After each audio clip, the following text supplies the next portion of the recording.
Hello, everybody.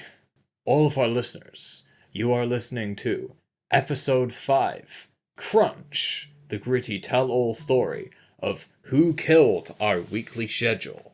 This is the new episode of the Soft Bones podcast, where I don't remember the full intro we used to do, where we talk about what's been going on with the development of our student project, Butterfly Machine. I mean, I have notes of what I've been doing, if you'd like me to start with that. Yeah, let's just go. Just go straight into. So we're covering weeks 6, 7, and 8 for reasons our dear listeners will become very clear to you. Yeah. On week 6, Monday, I was ill. It was very washed. I got absolutely nothing done, and I went home.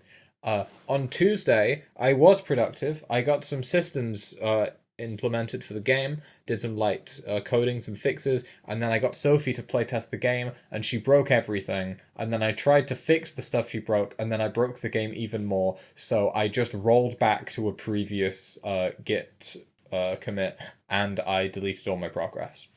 And then on Wednesday, I redid all the stuff I did on the Tuesday, and I got a scuffed version of our save load system working, which is very important because that was the last major mechanic we needed for all the puzzles. And then, Jaydn, you and I, along with Lou and our buddy Tom, went to go see Porter Robinson in London. Oh yes, that was in that time. It was the Thursday of week 6. Yeah, what a time. It was a good show. We can do a show review at the end for Liz. That's for Liz. Okay. And then at the end of week 6, I realized that I was able to add a new puzzle to the game that fit with the themes whilst doing no extra coding. So I was very happy with that. And then in week 7, it was essay time. We just did the essay. Yep. Week 7 and 8 were mostly just doing the essay. Doing writing. I wrote mine on using puzzles to tell stories, and Jaydn did theirs on world design. Yeah, I'll go a little more into mine when I just start going through what I did. Yeah. We also visited Us 2 Games in week 7. We had an absolute nightmare of a time getting there. And that resulted in us getting it was a 30-minute Q&A, a 5-minute tour of the office, and then a "we are eating lunch, please leave." Yeah, I got a pin. I also got a pin. There. Yeah. I mean, it was. I was gonna say it's in my notes because it ended up being quite helpful, surprisingly, because Joel Beardshaw was there, and any time somebody asked Joel Beardshaw a game design related question, the game I'm making gets better. So we love Joel. Yeah, we love Joel. Joel's great. Shout out Joel Beardshaw if you're listening. One of our adoring fans. So wouldn't it be nice if he came to the show though? Oh, wouldn't that be nice? I'd love to see him. We should call him in. Yeah. Yeah. And they were talking about goodness, what was it? Talking about tutorialization and making sure players have a really solid grasp of the mechanics before they start the game proper. They used an example of assemble with care to begin with to try and reframe the players' expectations of how they're meant to play by getting them at first to do the super simple thing with absolutely no failure condition, just so you can give them a really solid understanding of where the floor is in the game so that they know where to walk. Yeah. Or they can learn to walk and they know where to walk. So that inspired me to design a new simple system for the very start of the game where instead of booting directly into a controllable 3D environment where you're piloting the robot around, I'm instead planning on having, we call it the boot sequence, where you're basically just connecting up a bunch of wires. It's dead simple. It would be 2 or 3 screens connected together, where you just connect up all the wires and it brings you to the next screen. But that's meant to represent the player turning on the robot. It's going to be it might be annoying trying to trying to design symbols for the modules there. But apart from that, I think it will be fine. Yeah. Yeah. Is that through your list? That's most of the way through my list. And then once I designed the boot sequence, or at least put together a quick draft of the boot sequence, I quickly in this notebook here put together the plan for the rest of the game. Ooh, I don't think I've shown you this. Yeah. So then it was boot sequence, dream sequence, expanded tutorial. We've realized the tutorial is super important, and we have done a lot of work on the tutorial. So the tutorial is going to be like 50 to 60% of the game, which I'm honestly completely okay with. Like, I thought about Portal. That's mostly tutorial. That's true. Yeah, and it gave me a really like pleasant idea of how I want to structure the game, where you're in the tutorial, you do the boot sequence, you do a little dream sequence to show you like give you an idea of the backstory of the world, and then you do the lengthy tutorial that gets you out of a big dungeon. You do like a nice little exploration section where you just do some walking around as the robot, which will mostly be Jaydn's domain, because you get to do we get to collaborate on the level design, but then you just get to make it look really nice. Yes. And then the player gets to go through the sequence of weird puzzles at the end where I like mutate the rule set of the game, and then it ends at the mysterious ending point, which we play tested for the first time today, and it kind of works, and I was quite happy with. Week 8, we were still doing the essay. We also did a branding meeting. My goodness, being on the branding team takes up a lot of your time, but it's cool, and I am enjoying doing it, but I wish it was easier. Yeah. I mean, we're not even doing the work. We're just we're just showing up and giving opinions. But oh man, showing up and giving opinions is hard. I feel bad for Princess Carolyn. The BoJack Horseman character, Princess Carolyn, for context. Yeah. And I think the part that's difficult with being part of the branding team is just coming in on a Monday or a Tuesday and having ideas in your head of what you're going to be doing that day. Yeah, and then it's like, actually, we're going to do branding stuff today. Stuff that is important, but is not related to your project. Yeah. It's like with volunteering time that we could be spending on the thing that gets us marks. Our grade and what we pay to be here for. Yeah.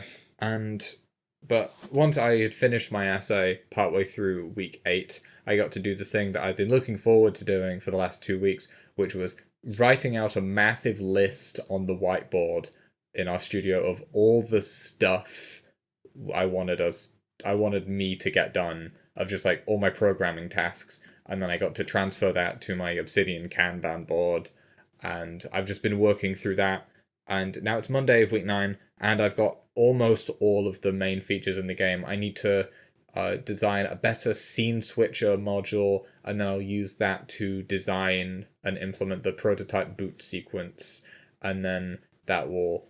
Oh, and then I need to also make an elevator, but that should be relatively simple, because I already made a 3D moving platform, and it's just that, but only on one axis. And then 1, 2, 3, 4. Game's done. Game's done? Game's almost... I mean, like, most of my responsibilities in the game is done. Yeah. And now that brings us to Jaydn. Tell us your notes. This is what I've been doing since the last podcast, which was the duo The collaborative one. What a nice show that was. I was a big fan. Big thanks to Caitlin. Shout out to Caitlin. So, yeah, I had the essay happen, which went through a little metamorphosis of... It started off just being world building and narrative design, and then ended up in the ethical world building, which, albeit less... related to our game, but just stuff I found quite interesting. What do you mean ethical world building? Like the differences between, if you're creating a fantasy world, the differences between including the own author's opinions on certain, for example, in like Lord of the Rings, having a world that has racism in it. Okay. The difference between creating a world with racism in it versus just putting your own opinions and views of the real world into. Okay. Yeah, it's not like this is this is bad world building. It was more of how to do it thoughtfully. Yeah. Yeah. I found it quite interesting. It made it way easier for me to write. That's good, because you're just writing about fantasy stuff you already know. You can relate this to video games. This is true. Got to talk about Game of Thrones, because that's... yeah. They do some stuff in that. Website is all built and fine. posts been going up. Did 2 more posts today of the 2 new podcasts that got uploaded. Got caught in a hell of like being behind on podcasts and spending most of the week doing the podcast, editing the podcast, but that's also what I've been doing a lot. I think I'm out of the hole now. I'll edit this podcast today, and then out of that. And then we will be going dark for a bit because we're going on the Easter holidays. Yeah. We're going to be in Italy next week, tomorrow. Quotes Easter holiday. Yeah. 1 week of holiday, which 1 will week be of lovely. holiday, and then the weekend when we're both visiting family. Yeah. But then most of the time it's just back in the mines. I will be in Blender. Tonight, Chris, I will be a blender. I don't know what you're referencing. It's it's not Stars Align. Dancing with the Stars, I think. Is that a your mumism? It's a mumism. Nice. I realized I've been tired for weeks, probably months, and I realized I got burnt out doing everything, and I am still burnt out, and I don't really have a solution for that other than figure it out after we finish the game and then take a little bit of time off, because you can't not work on the game. It's our final project and there's deadlines. So we're tired, but we're still working on the game. I guess this is what game design is. I guess this is what game development is, actually. Yeah, and semi-related, but also probably would have had to happen even I'd say I'm burnt out. I don't know if you'd say. I don't know. I can't really tell. I think I'm good, but I am definitely... I'm expending more energy consistently than I typically am. Yeah. Because I was walking to and from Lou's house to get the camera today, and I was just thinking like, okay, I'm like walking fast because I got stuff to do. Yeah. And I'm thinking, okay, I've got this to do, and this to do. And which is kind of nice sometimes, because you can just be like, oh, okay, I've this job to do. I only have to focus on that. But it's not sustainable, like, for a long time. Yeah. Like this morning when we were coming in, I was full of it. To be honest, today's not been too bad. I've been able to get quite a bit done. But it does feel sometimes like you come in with energy, ready to work on a Monday, and then you just get hit with Adam or the branding stuff being like, here's another small thing you've forgotten about, you got to do, until it gets to the end of the day and you've done like 30% of the stuff you want to do. And I'm tired. Yeah, dog. But holiday is coming up. And you wrote cutting down. Unsurprisingly, cutting stuff from the game. I know you were waiting to hear this, dear listeners. The scope of the game has been cut down. Yep. Because the original plan was it was going to be intro tutorial dungeon, castle area, chasm forest area, cathedral, underground lake area, question mark void area, mysterious island. And we have cut that down to little intro dream sequence that reuses another part of the game. Big dungeon, little walk around, series of weird rooms, island. Because it was, I think, at about week 6 or 7 where I said, okay, I am basically at capacity. I wasn't at capacity at that point, but I could see where the capacity was for the amount of stuff I could get done well in a reasonable time frame. And I thought, okay, this is probably all I have. And then that was why I was really happy when I came home from Us 2 and I put the structure of the game together and I said, oh, this is a game. I have an arc. It goes up and then it goes down, then it goes sideways. Mm-hmm. That's the game, and I could see it. I was very happy. Yeah. But yeah, no, unsurprisingly, we're not doing like 4 different areas and 4 different extra bonus mechanics. We're doing a smattering. Which I'm so happy about. Because it means way less work for you. Yeah. I mean, it's still a lot. But doable. I'm pretty confident it's doable, but also I've famously got a rocky relationship with how much I think I can do and how much I actually can do. And yes. It goes ups and downs. Yeah. Jane, I feel like... I think you will be good, but I think, not to soul read you, but I think you often will, like, put a lot of detail into, like, the first thing you do, and therefore we'll have no time to do the second thing. Yes. Or the fifth thing. Yes, I do that. So I feel like maybe that's something we could like adapt our work schedule to fit around. Yeah. Just so like if we do all the blockouts first, for example, so you can see, okay, this is exactly what I have to do, and then you can schedule each map. Because I can already feel the itches to fully finish the tutorial area to as high quality as I can do before even though I know that's not the way to do it. It's just like your instincts. Yeah, I'm just like, okay, so when I get around to doing the art stuff, the stuff I need to do is my back character and then all of the tutorial area. Yeah. Which is it's not. And also just like a bunch of assets to go in the tutorial area, mostly just like all the moving stuff. Decoration shit, yeah. Yeah. Like doors and platforms. I mean, like the doors and the platforms, I think that will mostly be just like you give me a thing and I rotate it. Mm-hmm. You won't have to do like any extra animations or nonsense like that. Yeah. That's fine. I'm glad about that. And then there's the branding team stuff, which I mean we don't need to go super into. We had a pleasant meeting with the graphic designer, Mr. George, and he said we have some concepts, and we discussed the concepts. You will see the completed project at the show in London. And for this week, some of the stuff I've done today, like catching up on podcast editing and uploading, that's done today. Did it?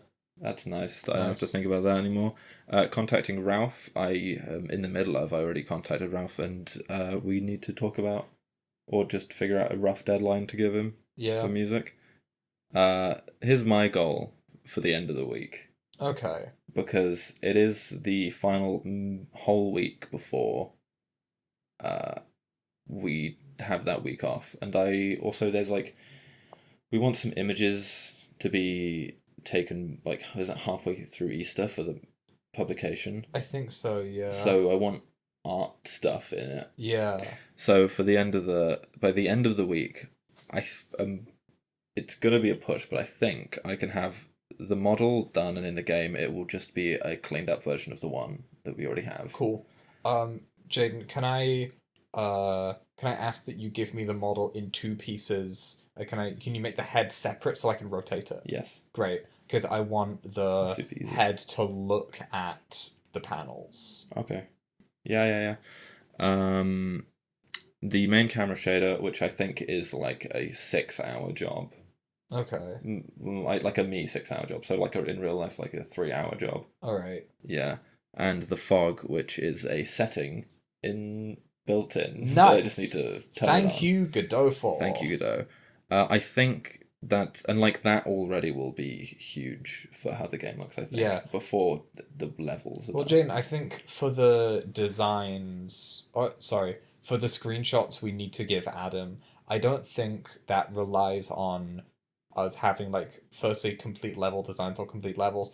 You might just have to, like, if we decide what this corner of the game will look like, or even just make a corner of the game just to screenshot it, then I think that could be good. Yeah. So that's what I'll be doing this week. Yeah. I'll get back to Ralph. I'll edit this podcast. And then I will be just locking in for that. And I mean, for the rest of week 9, I'm going to be getting on with my big list. So I'll be drawing out what I want for the boot sequence and then building that. I know how to make a little pop-up message that will display the game credits, which I thought I'm kind of sad I can't draw like an actual Windows error message, but that's okay. That's fine. And then next week we're going to Italy. That will be nice. What a joy. I'll get to read books. I get to read books in the sun. I had to look at the sun and mountains and read a book and say hello to Ari. We get to go on walks. What a joy. And books. It's a time for mail time. There's no mail. Jaydn, have we gotten no mail? We've had no mail ever. Liz, get with it. And that's the end of the show.